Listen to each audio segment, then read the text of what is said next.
Hola chicos, esta noche comenzamos con algo un poco más oscuro, un tiempo de plagas, castigos y potaje.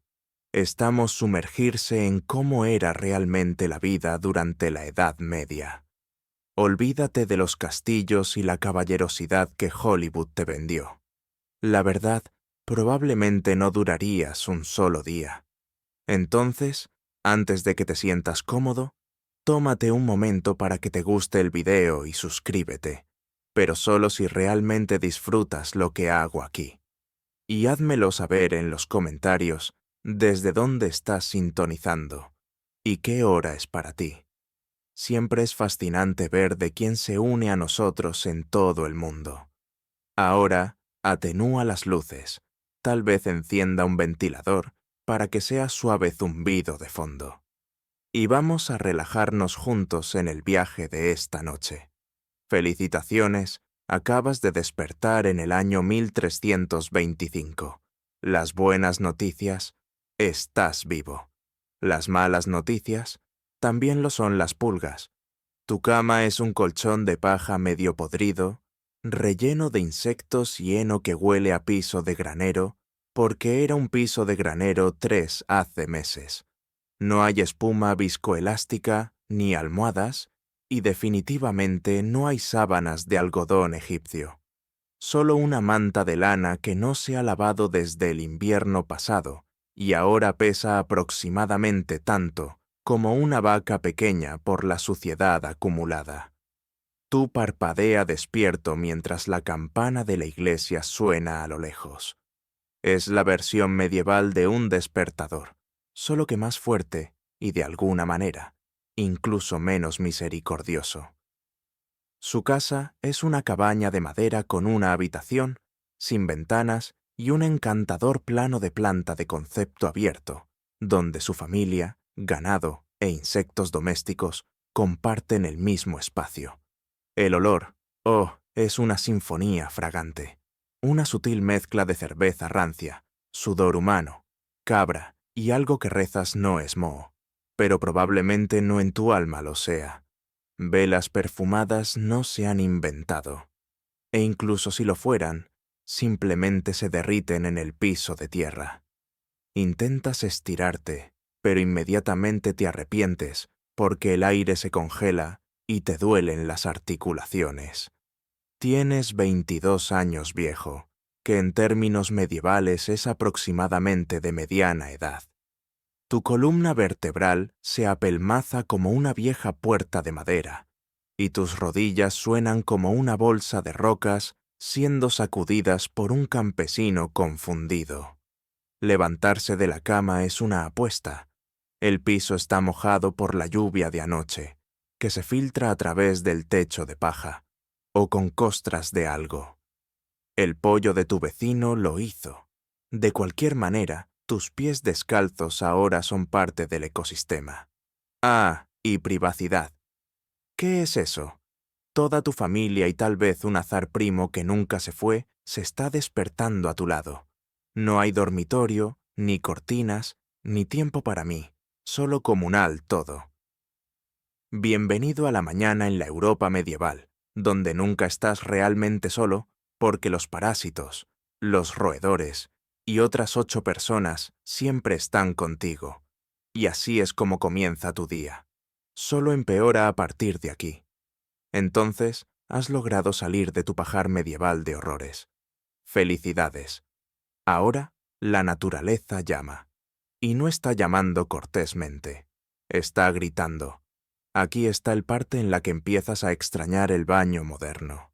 No hay baño, ni asiento, ni papel higiénico, sin descarga, ni siquiera un émbolo ligeramente resentido en la esquina.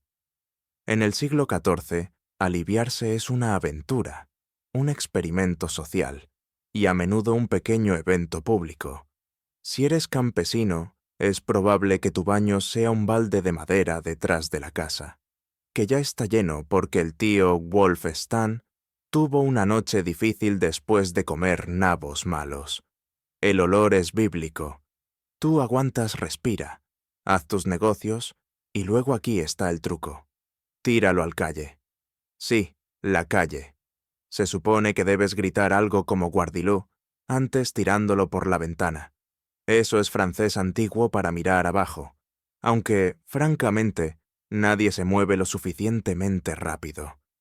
Las calles de las ciudades medievales son alcantarillas abiertas, un encantador río de desechos humanos, excrementos de animales y líquidos misteriosos preferirías no examinar. Si tienes la suerte de vivir en una ciudad con letrinas públicas, felicitaciones.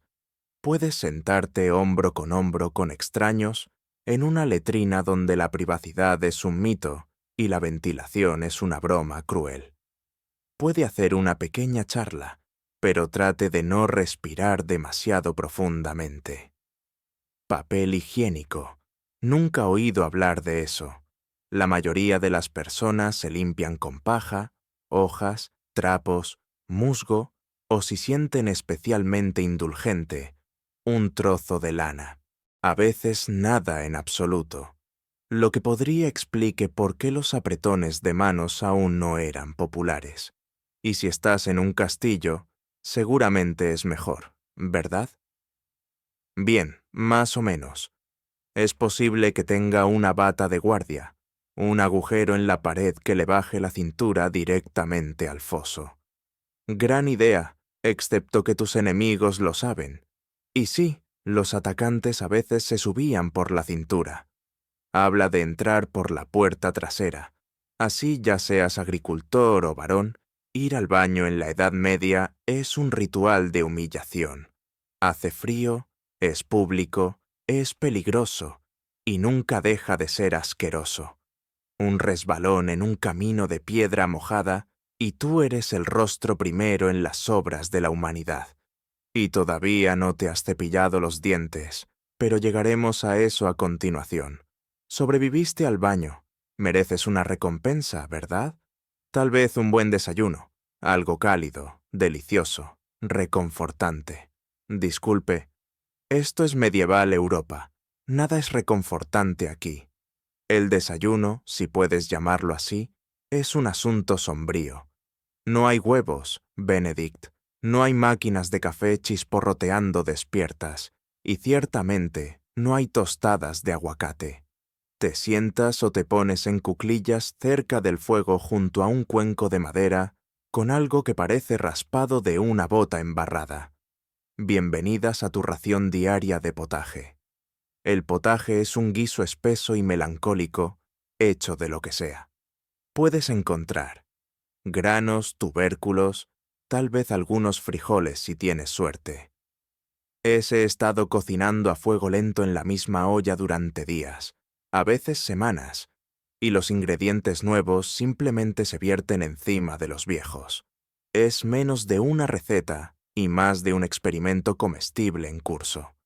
Al costado, un galán de pan tan duro que podría desviar las flechas.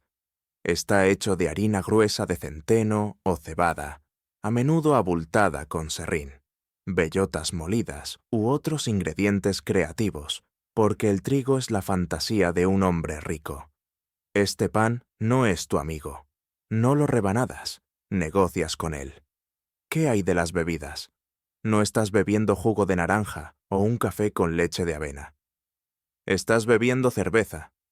Sí, cerveza, a las 6 de la mañana. ¿Por qué?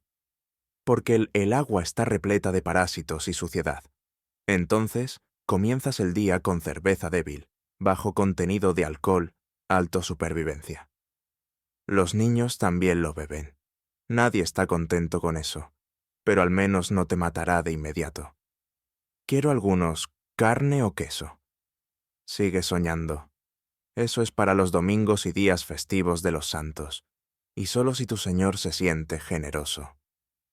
La mayoría de los campesinos no comen carne más de unas pocas veces al año. En cuanto a la fruta fresca, solo cuando está en temporada y aún no está fermentado en vino. Y ni siquiera pienses en especias a menos que estés realeza. Una pizca de pimienta cuesta más que su salario mensual. La sal es lo suficientemente valioso como para estar encerrado.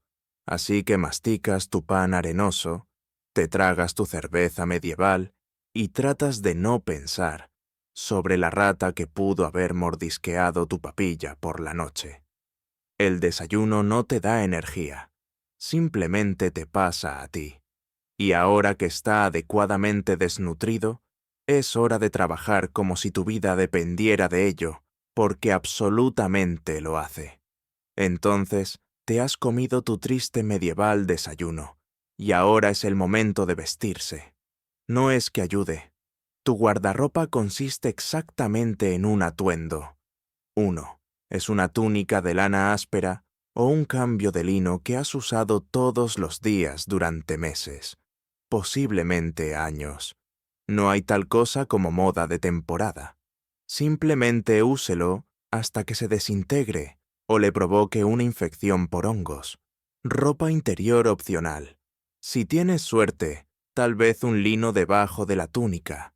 Si no lo eres, bueno, lo eres yendo como un comando bajo capas de lana áspera y sudorosa, todo cosido con amor por alguien que probablemente no tenía idea de cómo se suponía que debía verse una costura. Tampoco hay lavadora, jabón ni tintorería a la vista. Entonces, su ropa está manchada, rígida y perfumada como una pila de abono. Eso se ha dejado marinar en una pocilga. Incluso si quisieras lavarlos, no es fácil. Tendrías que transportar agua de un río o, bueno, caliéntalo al fuego. Frota tu túnica sobre una tabla con cenizas o acuéstate y cuélgala al sol, que sale aproximadamente 3 días al año. Y no me hagas empezar con los zapatos. Si tiene alguno, están hechos de cuero sin tratar, apenas cosidos, y ofrecen tanto soporte para el arco como una cáscara de plátano. La mayoría de los campesinos simplemente caminan descalzos por el barro, por el estiércol, a través de minas terrestres medievales, también conocidas como rocas afiladas y charcos de enfermedades. Todo esto significa una cosa: tu piel te odia, pica constantemente. Pulgas, piojos y las chinches viven en alquiler en su cuerpo. Todo el mundo los tiene. Nobles, pésimos monjes, niños con picazón, granjas de insectos caminando. Nadie escapa. Estarás rascando tu axila con una cuchara de madera mientras conversas con el sacerdote local, y nadie siquiera pestañeará. Tu piel es crudo por frotamiento. Tu cuero cabelludo, un campo de batalla de mordiscos. Y si desarrollas sarpullido, bueno, muy mal. No hay dermatólogo, nada de hidrocortisona, nadie que te diga que probablemente sea sarna. Sigues sufriendo. Y si estás lo suficientemente afortunado como para no contraer una infección, genial. Esa erupción simplemente lo acompañará durante los próximos 6 meses, como un compinche medieval no deseado. Ahora que estás vestido de miseria y envuelto en incomodidad, es hora de salir y empieza a trabajar hasta la muerte. Ahora que estás completamente vestido con picazón y lana húmeda, es hora de mostrar esa sonrisa matutina, excepto que tú no, porque en la Edad Media, sonreír es un juego peligroso, no emocionalmente, dentalmente. No hay cepillo de dientes, no pasta de dientes, sin enjuague bucal, sin hilo dental. El concepto de higiene bucal es casi como popular como bañarse, es decir, no mucho. Algunas personas pueden masticar una ramita o enjuágate con vino o vinagre, pero en su mayor parte, tus dientes están solos y no les va bien. Por el cuando llegas a los 20 años, tu sonrisa parece sacada de una cripta embrujada. Las caries son rampantes, las encías están inflamadas, y esas no son solo manchas de comida en los dientes. Y si estás lo suficientemente afortunado como para no contraer una infección, genial. Esa erupción simplemente lo acompañará durante los próximos 6 meses como un compinche medieval no deseado. Ahora que estás vestido de miseria y envuelto en incomodidad, es hora de salir y empieza a trabajar hasta la muerte. Ahora que estás completamente vestido con picazón y lana húmeda, Es hora de mostrar eso sonrisa matutina, excepto que tú no, porque en la Edad Media sonreír es un juego peligroso. No emocionalmente, dentalmente. No hay cepillo de dientes, no pasta de dientes, sin enjuague bucal, sin hilo dental. El concepto de higiene bucal es casi como popular como bañarse, es decir, no mucho. Algunas personas pueden masticar una ramita o enjuágate con vino o vinagre, pero en su mayor parte, tus dientes están solos y no les va bien. Por el cuando llegas a los 20 años, tu sonrisa parece sacada de una cripta embrujada. Las caries son rampantes, las encías están inflamadas, y esas no son solo manchas de comida en los dientes. Eso es decadencia. Tienes más podredumbre en la boca que un vendedor de raíces medieval. El azúcar, aunque aún no está en todas partes, se está volviendo más común entre los ricos. Importado a gran costo, utilizado principalmente en pasteles pequeños o para mostrar de la riqueza. Si eres un noble, felicitaciones. Tienes la oportunidad de pudrir tus dientes más rápido que los campesinos.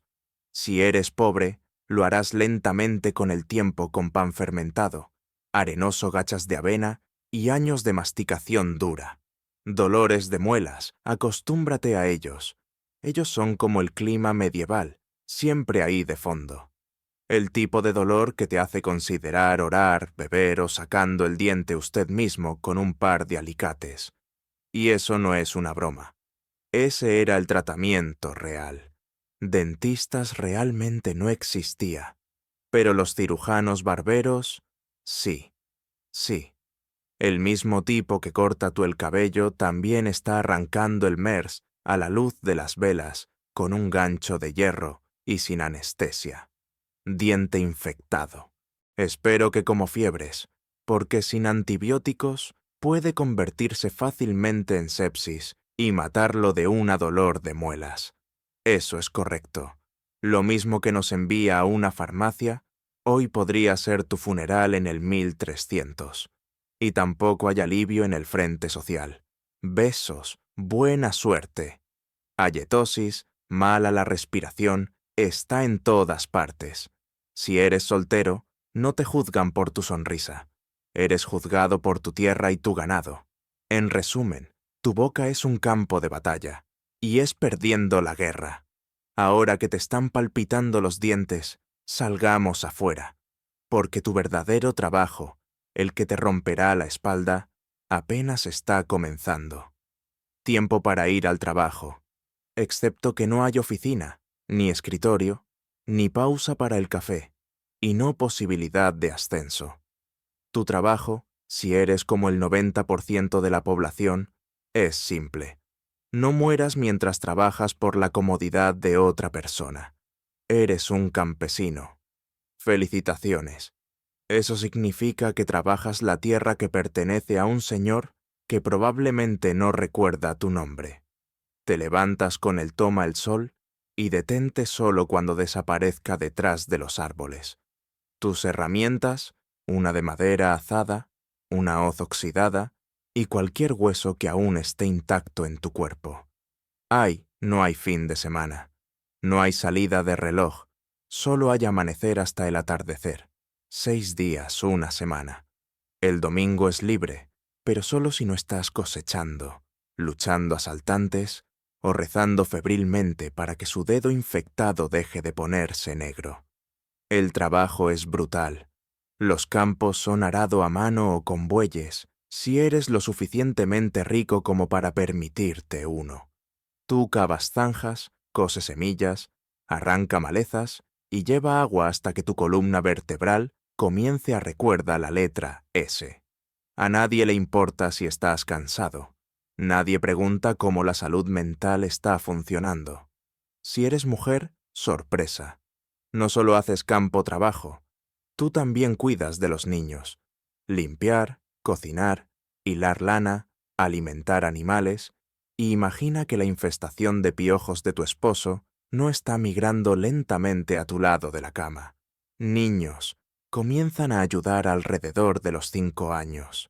sin escuela, sin juguetes, solo un pequeño rastrillo de madera y el sueño de algún día no morir de gripe. Y si eres uno de los pocos que no es agricultor, tal vez seas herrero, curtidor o granjero. Cooper, genial. Todavía trabajas con fuego, productos químicos o tripas de animales todo el día en cobertizos mal ventilados. La paga, básicamente supervivencia. Las ventajas, el sangrado ocasional, también rompen un hueso. Malo. Tenga fiebre, beba cerveza tibia y continúe. No puedes permitirte detenerte, ni siquiera por un día, porque si tú no trabajes, no comas. Y si no comes, bueno, la Europa medieval tiene una solución para eso. Se llama ser reemplazado. Entonces, agarras la pala, ignoras las ampollas y sigues cavando. Porque en la Edad Media, tu trabajo no es una carrera, es una prueba de resistencia a cámara lenta. Ahora que tu espalda está puesta a fuego por trabajar en los campos, hablemos del clima. Porque en la Edad Media, la temperatura es menos sobre temporadas y más sobre el castigo continuo del cielo. Comencemos con el invierno. No hay aislamiento, no calefacción central y sin intemperie. Solo paredes de madera con huecos por los que podrías arrojar un pollo. Tus ventanas cubiertas con tela, no con vidrio. El fuego en el hogar, agradable en teoría, pero no lo haces tenga suficiente leña para mantenerla en funcionamiento, porque la madera es cara, y recolectarla del bosque a veces es ilegal. Sí, puedes ser ejecutado por recoger el palo equivocado del bosque equivocado. Te abrigas en tu único túnica de lana húmeda, acurrucarse cerca de las brasas moribundas y aún despertarse con la nariz congelado. Sus pies permanentemente fríos, a menudo húmedos. Tus dedos tan rígidos que siéntete como pequeñas paletas medievales. La congelación no se diagnostica. Es solo que llamada mala suerte. Ahora, avancemos rápidamente al verano. Suena mejor, ¿verdad? Equivocada. En verano, tu casa se convierte en un horno de barro. No hay ventilador, no hay brisa cruzada y absolutamente nada de desodorante. Sudas a través de tus capas, pero no puedes quitártelas porque muestras demasiado. La piel es escandalosa y también invita a quemaduras solares, picaduras de insectos y problemas sociales. Juicio. Las moscas salen con toda su fuerza, atraídas por tu cuerpo sin lavar. Y el olor del guiso de cabra de la semana pasada que aún fermenta en la esquina. Los mosquitos zumban junto a tu oído mientras tú duermes, suponiendo que pueda dormir con el sonido de los gritos de sus vecinos y el llanto de los bebés. En los campos, el sol te hornea. Sin bloqueador solar, sin sombrero, a menos que hayas hecho uno de paja como un espantapájaros desesperado. Y lo peor, todavía tienes que trabajar. El golpe de calor es acabo de llamar tomando un mal giro. Entonces, o estás temblando en tu propio calor, preguntándote si tus dedos de los pies harán o estás sudando a través de tu único par de calcetines mientras tus muslos se desgastan hasta el olvido. Y el uno, cosa que nunca cambia, no importa la temporada. Tu ropa todavía pica, la comida sigue siendo terrible y tu próximo trabajo sigue esperando. Bienvenido al clima control, estilo medieval. No hay ninguna. ¿Tienes sed? ¿Necesitas refrescarte? ¿Quieres salpicar un poco de agua en la cara para despertar de este sueño húmedo y febril de una vida? Muy mal. En medieval a veces, el agua no es tu amiga. Está tratando de asesinarte en silencio. Vamos, comience con la bebida. El arroyo cercano se ve fresco, burbujeante y claro, como algo sacado de una película de fantasía. Pero alerta de spoiler, no lo es. Aguas arriba, alguien acaba de arrojar un orinal en él. Y si no es así, entonces probablemente un cerdo muerto se esté descomponiendo en él. Parásitos, bacterias y todo el ejército microbiano de la Europa medieval esperando en cada sorbo. Por eso la gente bebía cerveza. Sí, cerveza, incluso niños. Pero antes de ti imagina a niños medievales haciendo puestos de barriles. Entiende que era cerveza pequeña, débil en alcohol, fuerte en supervivencia. La elaboración de cerveza hervía el agua, por lo que era más segura que lo que fluyó a través de la zanja de la ciudad. El vino era otra opción, si eras rico lo suficiente como para permitírselo y despreocuparse de funcionar correctamente antes del mediodía. ¿Qué sobre bañarse? Seguramente se usó agua para limpiar. En teoría, sí. En la práctica, absolutamente no. Mira, en ese entonces, la gente creía que bañarse realmente abría tus poros y dejar entrar la enfermedad. Eso es correcto. Lavarse se consideraba médicamente riesgoso. Estabas más limpia aparentemente si nunca te quitaste la capa protectora de suciedad apelmazada sobre tu piel. Los baños comunales existían, pero rápidamente ganaron reputación como lugares de chismes, escándalos y a veces completamente medievales extracurriculares. Entonces, naturalmente, la Iglesia se involucró y cerró a muchos. Incluso si querías bañarte, era una producción completa. Necesitarías sacar agua del pozo, hervirla al fuego, llenar una tina de madera que goteó y luego reza para que nadie más en la casa lo usara antes que tú. O peor aún, después. Y lluvia agua recolectada en barriles abiertos donde las aves hacen caca, los insectos se reproducen y el musgo prospera. Suena refrescante, ¿no? Entonces, ya sea que entre en la boca, en el cuerpo o en los cultivos, riegue la Edad Media, es menos una fuente de vida y más una apuesta. Un trago equivocado, y estás gastando tus últimos días sudando en una cama de paja, agarrándote el estómago y contemplando todas las opciones de tu vida. La próxima vez que bebas agua del grifo, levante un vaso por nuestros antepasados. No tenían el lujo de hidratarse sin peligro, así que tú bebió el agua. O tal vez no, tal vez simplemente te golpeaste el dedo del pie contra una roca con forma de decepción. Tampoco, güey, estás enfermo. Necesitas ayuda. Necesitas un médico. Lástima que vivas en la Edad Media, donde la medicina es realmente solo tortura educada con un título en teología. Comencemos con el diagnóstico. Todo mal con usted, si es una tos, erupción en la piel, hueso roto, o de los reptiles de la peste, que es causada por los humores están desequilibrados. Los 4 humores eran de sangre, flem, bilis amarilla y bilis negra. De acuerdo a la ciencia medieval, su salud depende de mantenerlos equilibrados, como una especie de interna de la sopa. ¿Tienes fiebre? ¿Demasiada sangre? La respuesta, derramamiento de sangre. Eso es correcto. Drenemos tu fuerza vital en un recipiente con una cuchilla desafilada o una sanguijuela hambrienta. Y sí, los barberos a menudo eran los que lo hacían. Imagínese cortarse el pelo y extraerse la hemoglobina de una sola vez. 2 por 1, cariño. Sentirse triste o ansioso.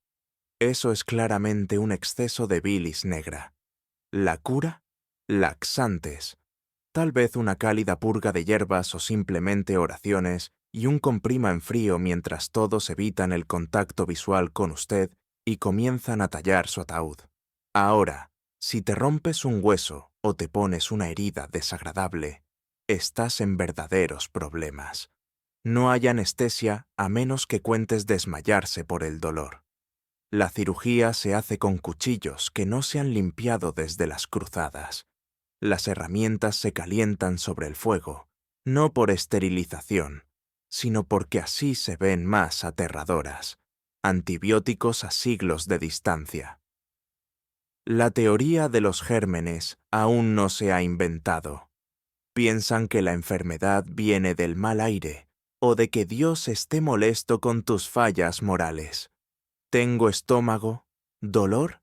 Deben haber sido tus pensamientos pecaminosos. Espero que te guste confesarte mientras vomitando. Si su afección empeora, lo tratarán con más sanguijuelas, posiblemente algunos escarabajos aplastados y un sacerdote a tu lado, dando los últimos derechos por si acaso. En este momento, se están preparando para la cura conocida como muerte. Y si por algún milagro te recuperas, todo el mundo asume que Dios tomó lástima de ti. El doctor se lleva todo el crédito y la sanguijuela es ascendida. Entonces, sí, en la Edad Media, la medicina es menos sobre la curación y más sobre sobrevivir a la cura. Después de un largo día de trabajo, piojos y sanguijuelas, finalmente es hora de comer. Vuelves a tu vel, con el estómago gruñendo, listo para la única alegría que queda en la vida: una comida caliente. Malo noticias. Tu comida probablemente esté tratando de matarte. Comencemos con lo básico. La conservación de alimentos realmente no existe. No hay nevera ni congelador, solo sal, humo o la esperanza de que el aire invernal mantenga las cosas frescas. Tu carne, si eres con la suerte de tener alguno, ha estado colgado durante días, cubierto de moscas, marinado en salmuera cuestionable y posiblemente compartido con una rata o dos. El pan es la piedra angular de la dieta medieval. Pero incluso eso no es seguro. En los años de malas cosechas, los campesinos desesperados aumentan el volumen con corteza, aserrín o incluso arcilla para estirarlo. Y si es temporada de centeno, hay una bonificación. Urgot, un hongo que causa convulsiones, alucinaciones y a veces la muerte. Es como comer pan mezclado con LSD y tétanos. Verduras, solo si están en temporada. ¿Y sabes lo que siempre está de temporada? Nabos. Tantos nabos. Hervido, en puré o flotando en potaje. Lo cual, si recuerdas del capítulo 3, es básicamente un pantano caliente de ingredientes misteriosos que ha estado hirviendo a fuego lento desde el funeral de su bisabuelo. Frutas puede estar disponible en otoño, pero se pudre rápidamente, y el azúcar es escaso, caro y acumulado por los ricos para muestra sus dientes ennegrecidos. Los lácteos son otra apuesta. La leche fresca se echa a perder horas. La mantequilla y el queso funcionan mejor, pero están cargados de bacterias. Personas cómelos de todos modos porque, francamente, es eso, o mastica el cuero de tu bota. Y hablemos de condimentos. Especias como pimienta, canela o nuez moscada. Vale más que el oro. Para el campesino medio, el sabor proviene de las cebollas, la sal, si tienes suerte, y el dolor. La mayoría de las comidas saben como arpillera mojada salpicada de tristeza. Pero la comida no es solo un peligro para la salud, es político. Los animales de caza le pertenecen al Señor, no a ti. Atrapado cazando furtivamente un conejo, podría ser multado, encarcelados o incluso ejecutados. Eso es correcto. Tu cena podría hacerte ahorcar. Entonces, mientras te sientas a comer tu guiso gris con una luz parpadeante, recuerda que cada bocado es un riesgo, pero tú comes. Por cierto, porque en la Edad Media la comida no nutre, te pone a prueba. Es noche ahora, has trabajado, sufrido y apenas has digerido tu sospechoso guiso. Podrías pensar que el día está terminando, agáchate, pero no te relajes demasiado porque Dios está mirando. Así es el sacerdote y también lo es tu vecino. Agnes, que te delatará por completo si te pierdes misa. En la Europa medieval, la religión no es solo parte de la vida, es la vida. La Iglesia controla tu calendario, tus leyes, tu educación, si puedes leer, tu nacimiento, matrimonio, muerte y todo lo demás. Piense en ello como tu casero espiritual. y siempre estás atrasado en el alquiler. Cada día es estructurado en torno a campanas de oración. La campana de la iglesia del pueblo suena por la mañana, al mediodía y noche, no porque la gente necesite recordatorios, sino porque faltar a la oración es un pecado. Olvídate de inclinarte.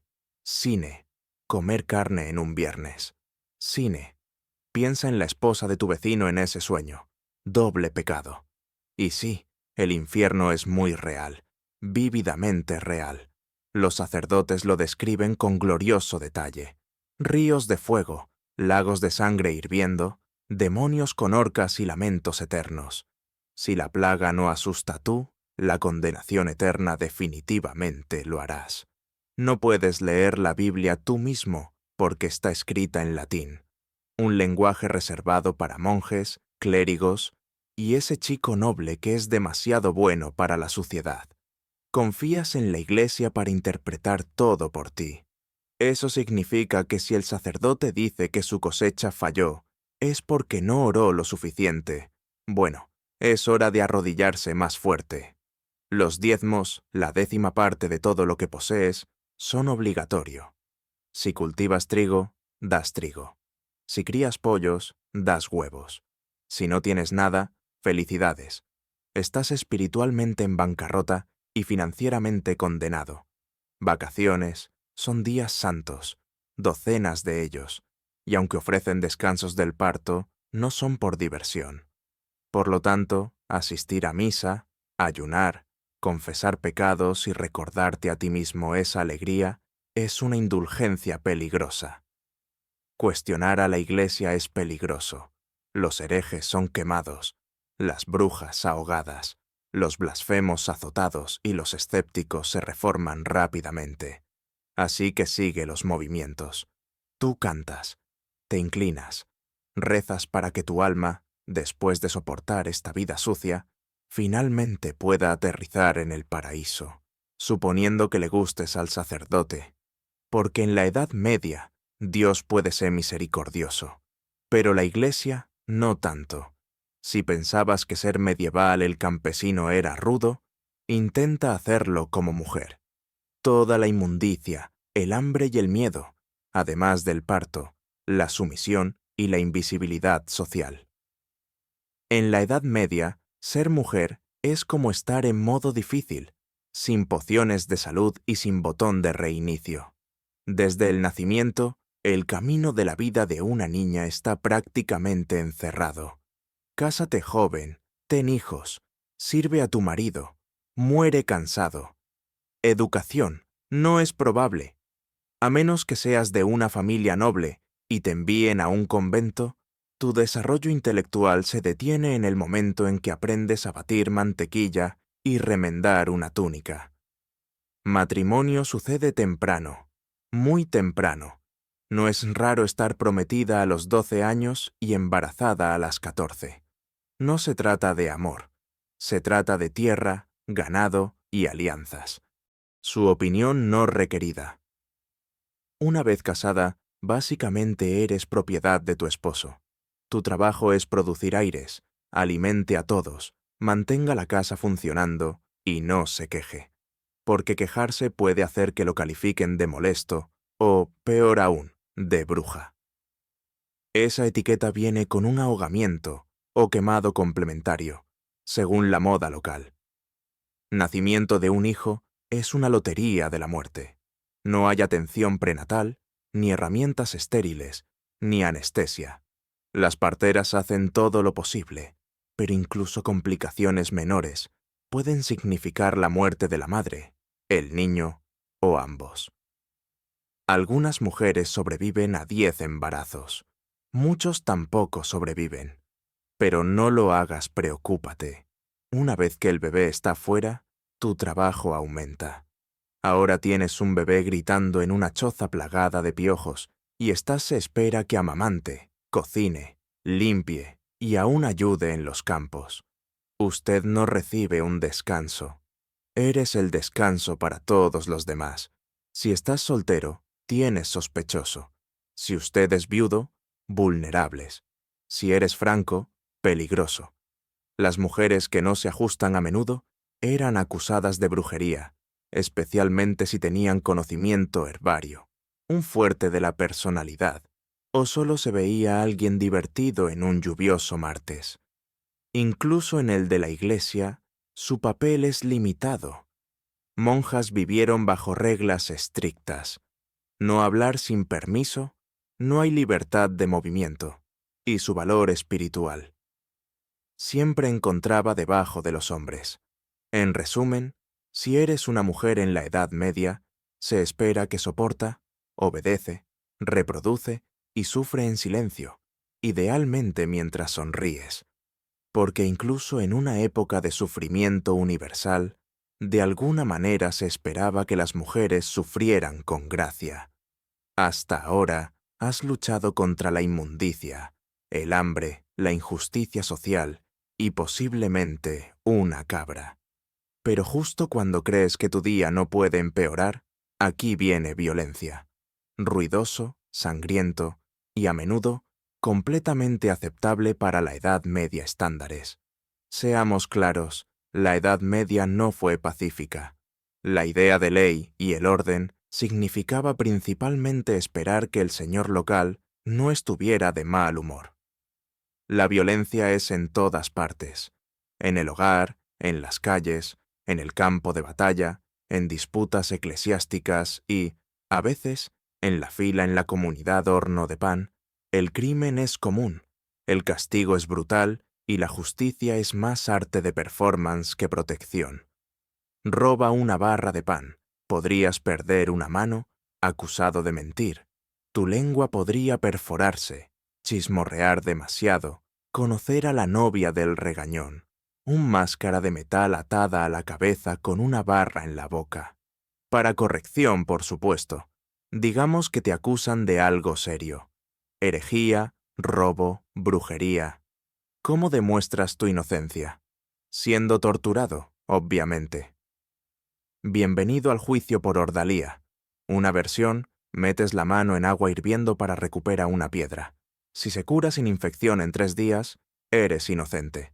Si no, eres culpable. Otra opción, te arrojan a un río. Si te hundes, eres inocente y probablemente muerto. Si flotas, eres culpable y lo serás castigado de todos modos. Es como un programa de juegos medieval, donde el premio es la supervivencia y el anfitrión está alentando activamente contra tú. Y si eres condenado a muerte, eso es un evento público. Las ejecuciones son realizadas frente a multitudes, vitoreando, ahorcamientos, decapitaciones, quemas. A veces la gente trae bocadillos. Es el equivalente medieval de la televisión por cable. Violencia doméstica completamente normal. A los maridos se les permitía, incluso se esperaba, que disciplinara a sus esposas e hijos. Peleas callejeras lugar común. Usted podría ser golpeado solo por mirar mal al caballo de un noble.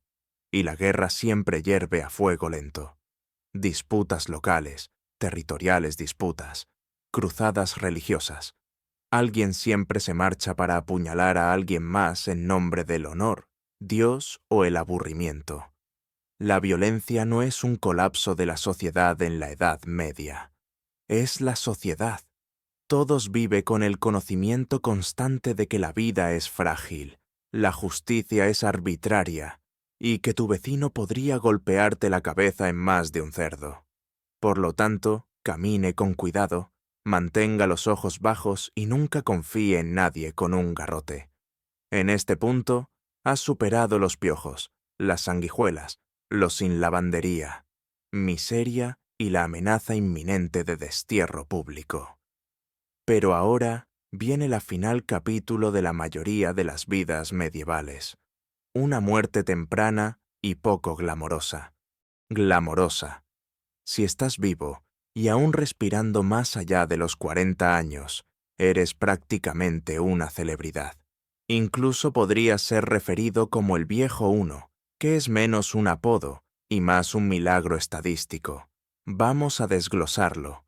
En la esperanza de vida promedio ronda los 30 a 40 años, pero ese número es arrastrado fuertemente por los bebés. Mortalidad. Casi la mitad de todos los niños murieron antes de cumplir los 5 años. Enfermedad, desnutrición o un mal invierno fue todo lo que se necesitó. Sin vacunas, sin antibióticos, sin esperanza. Si sobreviviste a la infancia, entraste a la edad adulta ya agotado. El trabajo comenzó tan pronto como pudiste caminar erguido, y a los 25, tus articulaciones crujieron como la puerta de un monasterio.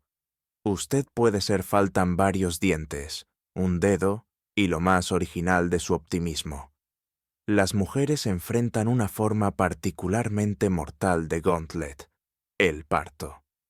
Fue una de las principales causas de muerte para las mujeres medievales.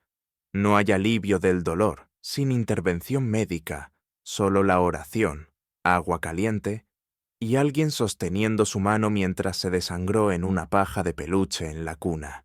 Para los hombres, los peligros eran diferentes, pero igual de implacable. El cultivo de accidentes, infecciones de heridas leves, un avecino de la furia ebria, una cruzada ido hacia los lados. Caminando el mercado podría ser arriesgado si te cruzas con un bandido aburrido o un recaudador de impuestos enojado.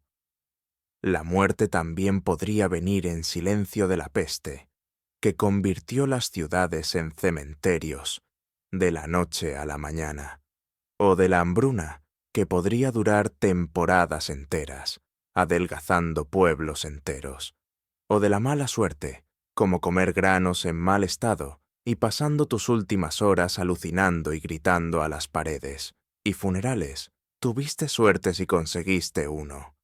Los cuerpos a menudo se enterraban rápidamente para evitar enfermedades. Sin desequilibrios, sin pulido ataúdes, solo un agujero, algunas oraciones murmuradas y un montículo de tierra poco profundo. Si quedaba suficiente espacio en el cementerio.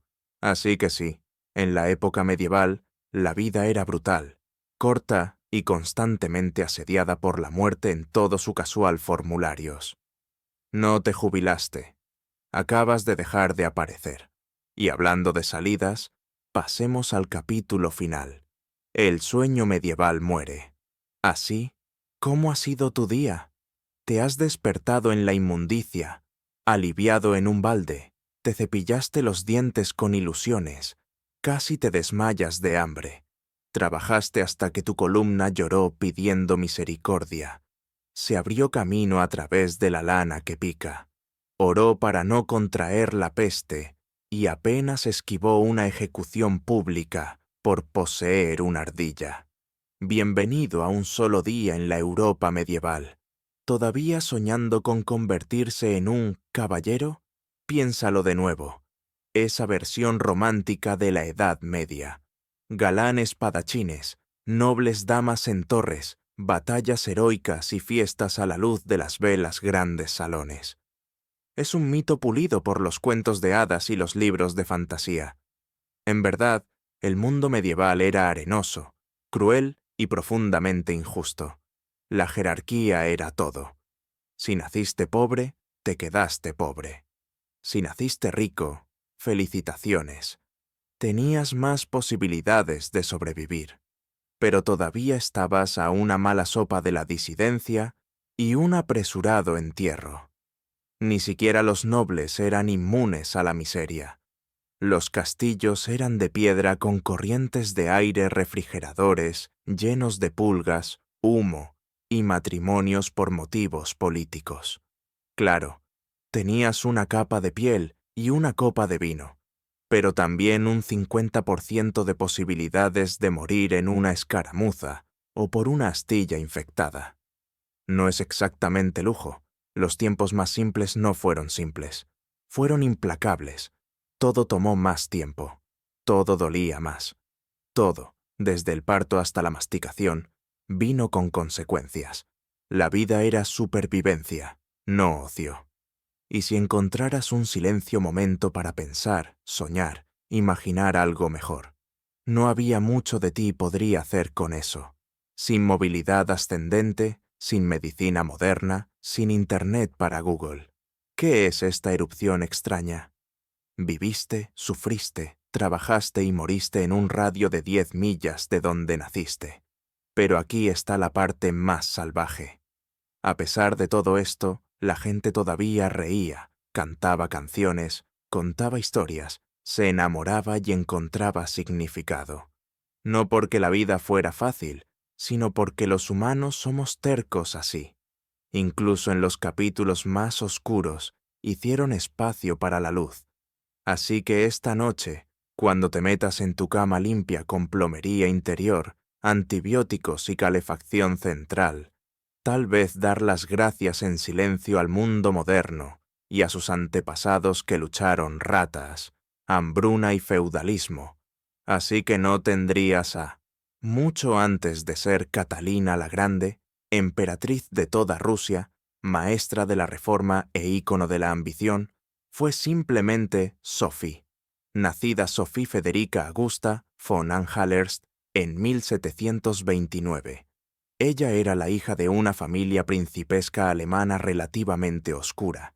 Su pequeño duché en Pomerania ofreció poco en términos de poder.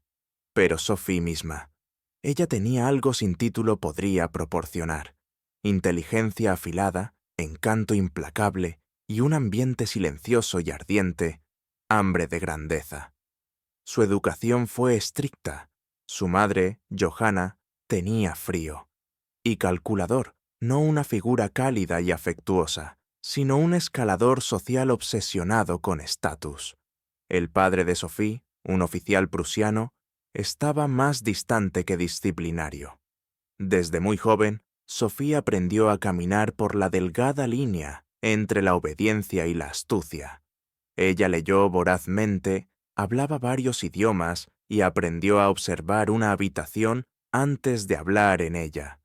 Habilidades que pronto conviértete en una herramienta de supervivencia en uno de los tribunales más brutales de Europa. Cuando la emperatriz rusa, Elizabeth Petrona, comenzó a buscar esposa para su heredero, el gran duque Peter miró más allá de las fronteras de Rusia. Pedro él mismo era de ascendencia alemana, y la emperatriz Isabel creía que una novia extranjera, flexible y agradecida, sería más fácil de controlar. Sofía encajaba perfectamente: sangre noble, fe luterana, que ella ser forzado a abandonar, y una reputación tanto de gracia como de humildad. Con solo 14 años, Sophie fue convocado a Rusia. Llegó a la helada capital de San Petersburgo en 1744, vistiendo finas telas alemanas y una sonrisa diplomática. Su madre la empujó hacia adelante como una pieza de ajedrez. Sophie, sin embargo, tenía su propio juego en mente. Para ser aceptable en la sociedad rusa, se convirtió a la ortodoxia, tomando el nombre de Ekaterina Alexa, Catherine. La ceremonia fue pública, simbólica y conmovedora. Ella no estaba solo cambiando religiones, estaba quemando el puente detrás de ella, entrando en un imperio extranjero sin vuelta atrás. Nadie ver a esa adolescente tranquila con un abrigo de piel recortado podría haber predicho lo que vendría después: traición, revolución, ilustración e imperio. Pero desde el momento en que Sophie puso un pie en la corte rusa, dejó de ser porno y comenzó a planear cómo convertirse en reina. El matrimonio de Catalina con el gran duque Pedro tenía la intención de asegurar su lugar en la realeza rusa, pero desde el mismo al principio se sentía más como una jaula que como una corona. Pedro, heredero del trono ruso, fue no el apuesto príncipe de los cuentos de hadas. Torpe, inmaduro y obsesionado con los soldados de juguete, estaba mucho más interesado en jugar juegos de guerra en sus aposentos que en gobernar un imperio o mostrando afecto a su nueva esposa. Algunos relatos incluso sugieren que se negó a consumar el matrimonio durante años. Él idolatraba a Federico el Grande de Prusia y resentía a la corte rusa que lo había adoptado. Por el contrario, Catherine abrazó a Rusia con una determinación feroz. Aprendió el idioma, estudió su historia y memorizó rituales ortodoxos. Ella quería pertenecer. Peter quería escapar. Este desajuste no fue solo emocional, fue político. La corte rusa era un nido de víboras de chismes, paranoia y brutales juegos de poder. La emperatriz Isabel aún gobernaba con autoridad absoluta, pero su salud estaba en declive.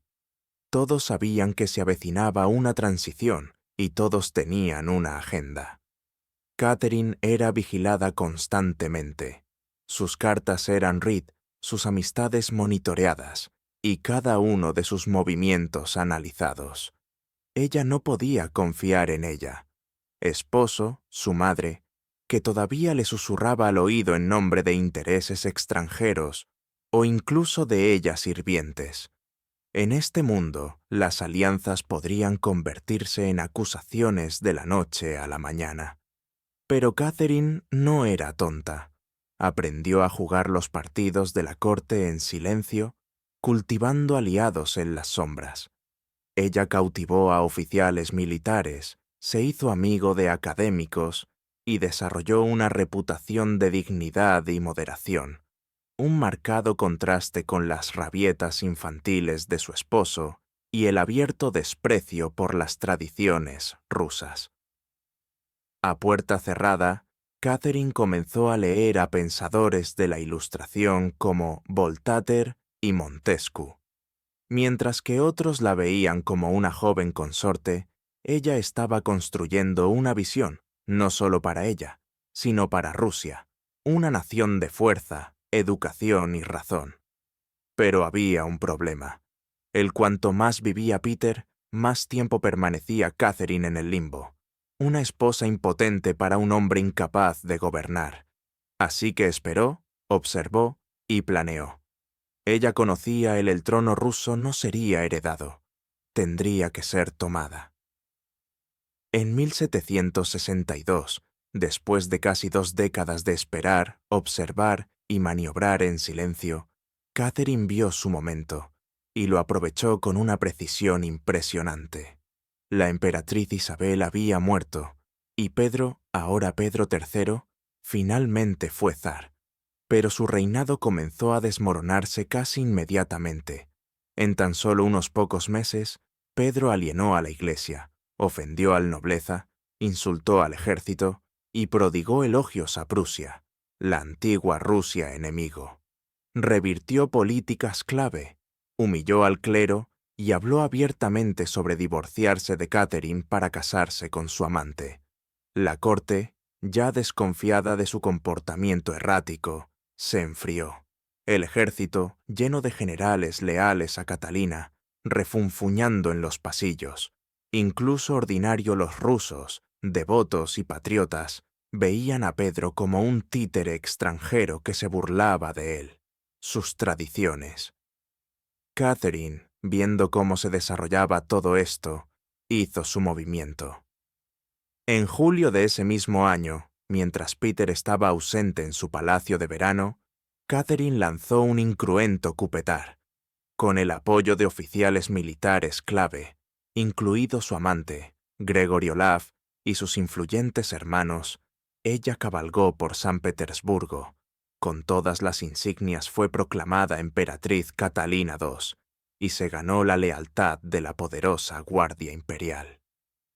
Pedro, cogido desprevenido y sin aliados, se rindió en cuestión de días. Fue puesto bajo custodia y poco después fue encontrado muerto bajo circunstancias misteriosas. Oficialmente, se informó como un cólico hemorroidal. Extraoficialmente, fue un asesinato. Catalina era ahora emperatriz. No por nacimiento, no por matrimonio, sino por voluntad, ingenio y audacia. Fue sin precedentes. Una mujer nacida en el extranjero sin ningún reclamo legítimo había tomado el trono ruso sin una sola batalla. Pero su verdadero desafío apenas comenzaba. Ella tuvo que transformar esa audaz toma de poder en una duradera legado.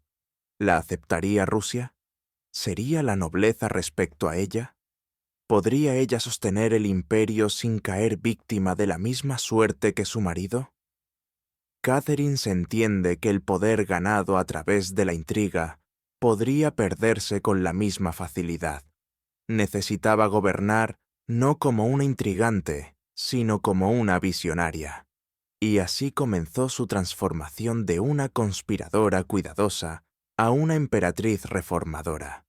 Uno quien redibujaría las fronteras, abrazaría la Ilustración y redefiniría lo que significaba ser una mujer en el poder. Una vez Catalina tenía la corona, podría haber confiado en su poder. La emperatriz Isabel aún gobernaba con autoridad absoluta, pero su salud estaba en declive. Todos sabían que se avecinaba una transición y todos tenían una agenda. Catherine era vigilada constantemente. Sus cartas eran read, sus amistades monitoreadas y cada uno de sus movimientos analizados. Ella no podía confiar en ella. Esposo, su madre, que todavía le susurraba al oído en nombre de intereses extranjeros o incluso de ella sirvientes. En este mundo, las alianzas podrían convertirse en acusaciones de la noche a la mañana. Pero Catherine no era tonta. Aprendió a jugar los partidos de la corte en silencio, cultivando aliados en las sombras. Ella cautivó a oficiales militares, se hizo amigo de académicos y desarrolló una reputación de dignidad y moderación, un marcado contraste con las rabietas infantiles de su esposo y el abierto desprecio por las tradiciones rusas. A puerta cerrada, Catherine comenzó a leer a pensadores de la Ilustración como Voltaire y Montesquieu.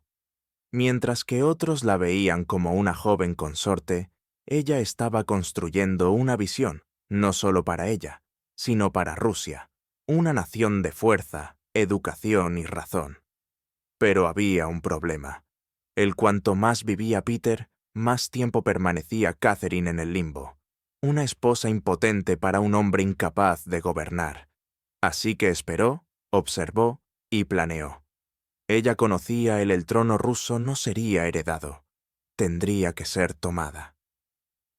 En 1762, después de casi 2 décadas de esperar, observar y maniobrar en silencio, Catherine vio su momento y lo aprovechó con una precisión impresionante. La emperatriz Isabel había muerto y Pedro, ahora Pedro III, finalmente fue zar. Pero su reinado comenzó a desmoronarse casi inmediatamente. En tan solo unos pocos meses, Pedro alienó a la Iglesia, ofendió al nobleza, insultó al ejército y prodigó elogios a Prusia, la antigua Rusia enemigo. Revirtió políticas clave, humilló al clero y habló abiertamente sobre divorciarse de Catherine para casarse con su amante. La corte, ya desconfiada de su comportamiento errático, se enfrió. El ejército, lleno de generales leales a Catalina, refunfuñando en los pasillos. Incluso ordinario los rusos, devotos y patriotas, veían a Pedro como un títere extranjero que se burlaba de él, sus tradiciones. Catherine, viendo cómo se desarrollaba todo esto, hizo su movimiento. En julio de ese mismo año, mientras Peter estaba ausente en su palacio de verano, Catherine lanzó un incruento cupetar. Con el apoyo de oficiales militares clave, incluido su amante, Gregory Olav, y sus influyentes hermanos, ella cabalgó por San Petersburgo. Con todas las insignias fue proclamada emperatriz Catalina II y se ganó la lealtad de la poderosa Guardia Imperial. Pedro, cogido desprevenido y sin aliados, se rindió en cuestión de días. Fue puesto bajo custodia y poco después fue encontrado muerto bajo circunstancias misteriosas. Oficialmente, se informó como un cólico hemorroidal. Extraoficialmente, fue un asesinato. Catalina era ahora emperatriz. No por nacimiento, no por matrimonio, sino por voluntad, ingenio y audacia. Fue sin precedentes, Una mujer nacida en el extranjero sin ningún reclamo legítimo, había tomado el trono ruso sin una sola batalla. Pero su verdadero desafío apenas comenzaba. Ella tuvo que transformar esa audaz toma de poder en una duradera legado. ¿La aceptaría Rusia? ¿Sería la nobleza respecto a ella? ¿Podría ella sostener el imperio sin caer víctima de la misma suerte que su marido? Catherine se entiende que el poder ganado a través de la intriga podría perderse con la misma facilidad. Necesitaba gobernar no como una intrigante, sino como una visionaria. Y así comenzó su transformación de una conspiradora cuidadosa a una emperatriz reformadora. Uno quien redibujaría las fronteras, abrazaría la Ilustración y redefiniría lo que significaba ser una mujer en el poder. Una vez Catalina tenía la corona, podría haber confiado en su poder. Pero ella no lo hizo. Ella tenía algo más grande en mente que simplemente sentarse en un trono. Ella quería transformar Rusia, y no solo militar o políticamente, pero intelectualmente. Mientras Pedro había adorado a Federico el Grande y Toy soldados, Catalina idolatraba a Voltaire Dedo y a los audaces pensadores de la Iluminación. Ella creía en la razón, el progreso, la educación y el papel de un monarca como una sierva del pueblo, aunque ella misma gobernara con absoluta autoridad. Catherine no solo leyó filosofía de la Ilustración, ella lo vivió. Mantuvo correspondencia directa con Voltaire durante más de 15 años, halagándolo mientras defendía su autocracia. Ella invitó. Se dirigió a su corte e incluso compró toda su biblioteca para apoyarlo financieramente. A puertas cerradas, revisó textos legales, debatió reformas y elaboró políticas para modernizar el imperio. Su reinado temprano estuvo lleno de esfuerzos para codificar la ley rusa. Ella formó la Comisión Legislativa en 1767, un ambicioso proyecto destinado a reescribir todo el código legal de Rusia. Las propias nekasas o instrucciones de Catalina eran un manifiesto político disfrazado, uno que hablaba de igualdad ante la ley, los peligros de la tortura y la responsabilidad de los gobernantes de servir al bien común.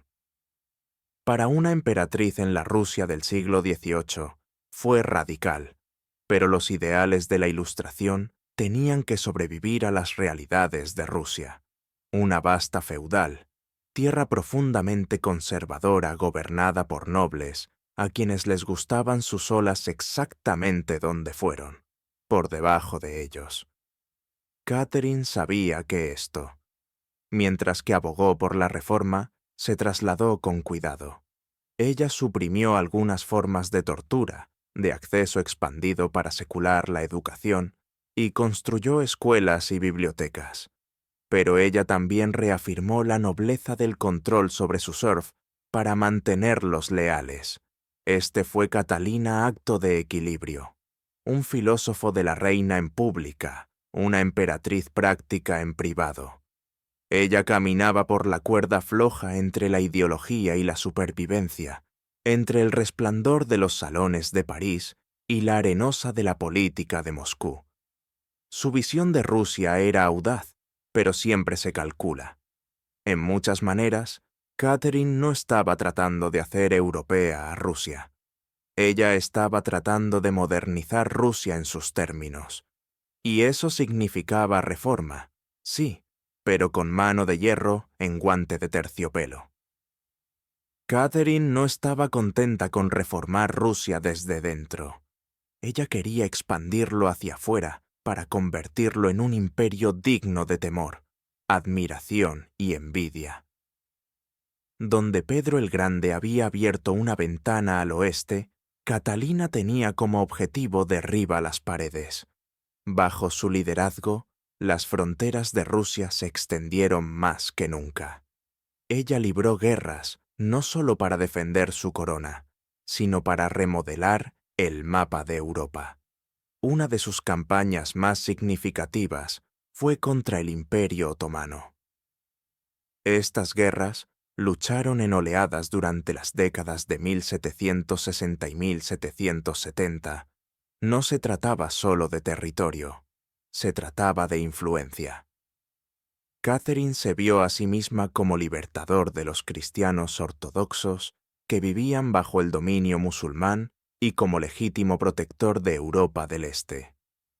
Bajo generales como Alexander Suvorov y Gregory Pemkin, Rusia capturó key regiones como Crimea, la costa norte del Mar Negro y el acceso a puertos de aguas cálidas, algo zars rusos había codiciado durante generaciones.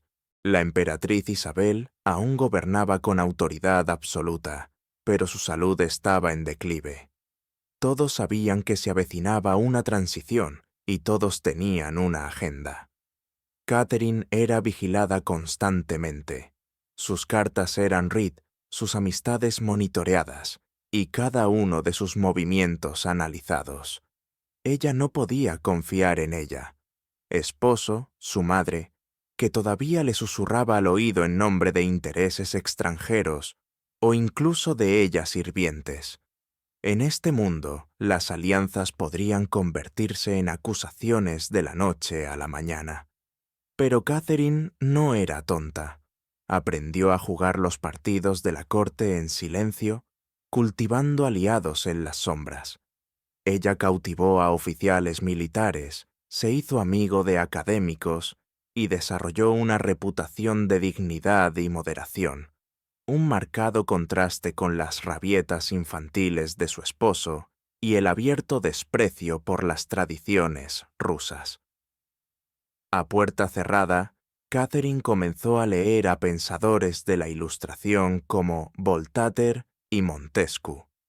Mientras que otros la veían como una joven consorte, ella estaba construyendo una visión, no solo para ella, sino para Rusia, una nación de fuerza, educación y razón. Pero había un problema. Cuanto más vivía Peter, más tiempo permanecía Catherine en el limbo. Una esposa impotente para un hombre incapaz de gobernar. Así que esperó, observó y planeó. Ella conocía el trono ruso no sería heredado. Tendría que ser tomada. En 1762, después de casi 2 décadas de esperar, observar y maniobrar en silencio, Catherine vio su momento y lo aprovechó con una precisión impresionante. La emperatriz Isabel había muerto y Pedro, ahora Pedro III, finalmente fue zar. Pero su reinado comenzó a desmoronarse casi inmediatamente. En tan solo unos pocos meses, Pedro alienó a la Iglesia, ofendió a la nobleza, insultó al ejército y prodigó elogios a Prusia, la antigua Rusia enemigo. Revirtió políticas clave, humilló al clero y habló abiertamente sobre divorciarse de Catherine para casarse con su amante.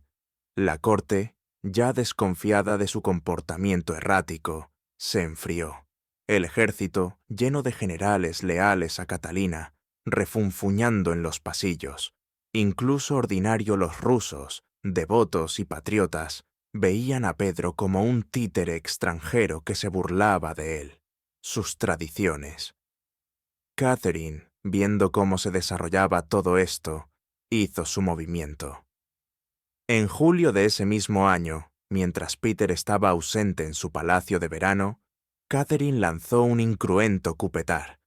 Con el apoyo de oficiales militares clave, incluido su amante, Gregory Olav, y sus influyentes hermanos, ella cabalgó por San Petersburgo.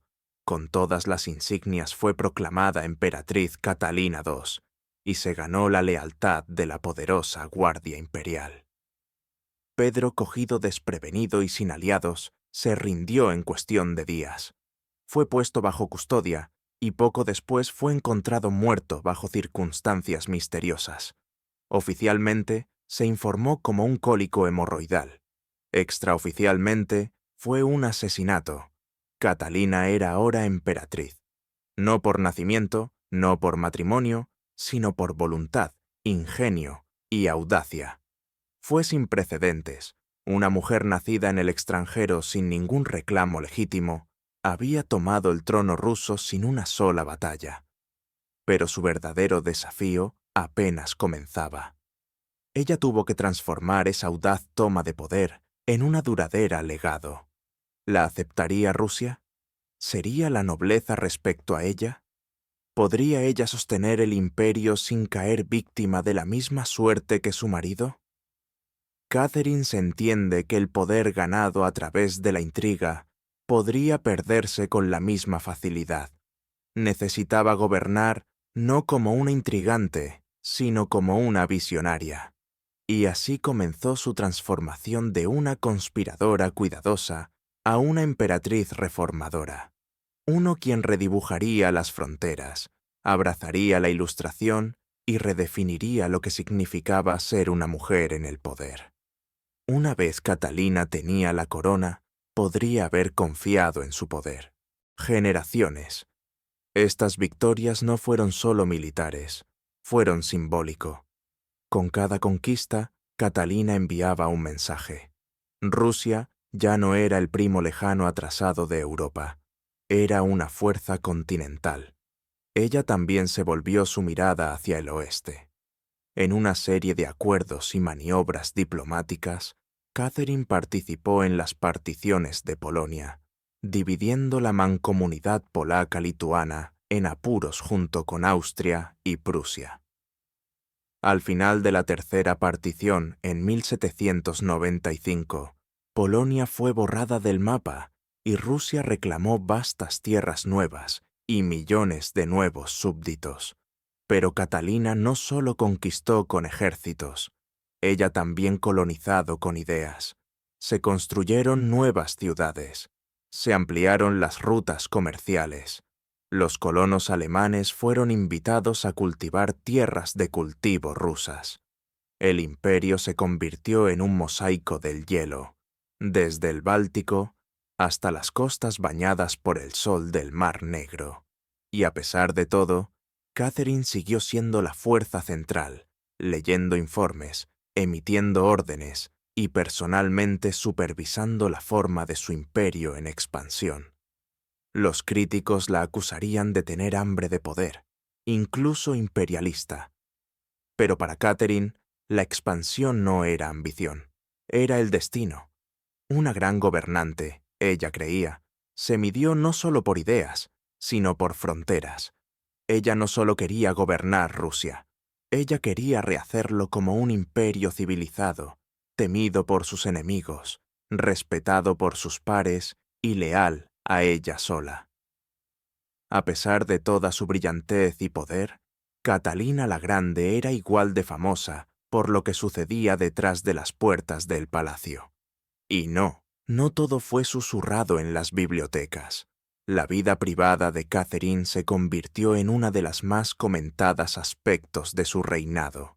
Ella tenía amantes, no solo uno o dos, sino un desfile cuidadosamente curado de ellos, muchas décadas más jóvenes, a menudo guapos y, a veces, políticamente influyente. Ella no los escondió.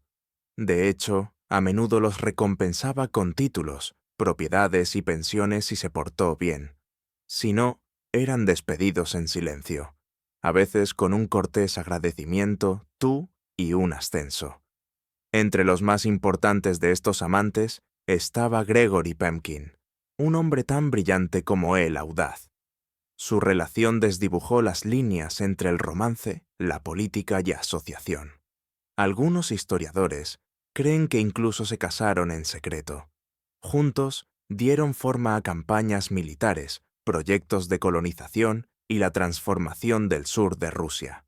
P.M. Pekin no era solo un amante. Él era su cogobernante de muchas maneras. Aún así, Europa no podía mirar más allá del escándalo. Los chismes se arremolinaron. Panfletos satíricos la pintaban tan lujurioso, insaciable, incluso desquiciado. Y después de su muerte, los rumores solo llegaron peor. El más infame es el cuento completamente falso y grotesco que involucra a un caballo difundido por sus enemigos para manchar su legado. ¿Pero por qué la obsesión? Simple. Catherine era una mujer que ejercía el poder sin pedir disculpas. Y en un mundo donde las mujeres gobernantes se esperaba que fueran vírgenes santas o figuras trágicas, se negó a interpretar a la rol. Vivió, amó y gobernó en sus propios términos, y eso la hizo peligroso. Irónicamente, mientras que sus críticos la pintaban como inmoral, la propia Catherine era profundamente filosófica sobre amor y sexualidad. Ella creía que el placer era una parte natural de la vida y que las relaciones personales no tenía que amenazar la responsabilidad pública. Separó la emoción del gobierno, una hazaña de pocos gobernantes masculinos. Gestionado. En realidad, sus enlaces eran a menudo estratégicos. Ella se rodeó de hombres leales, capaces y políticamente útiles,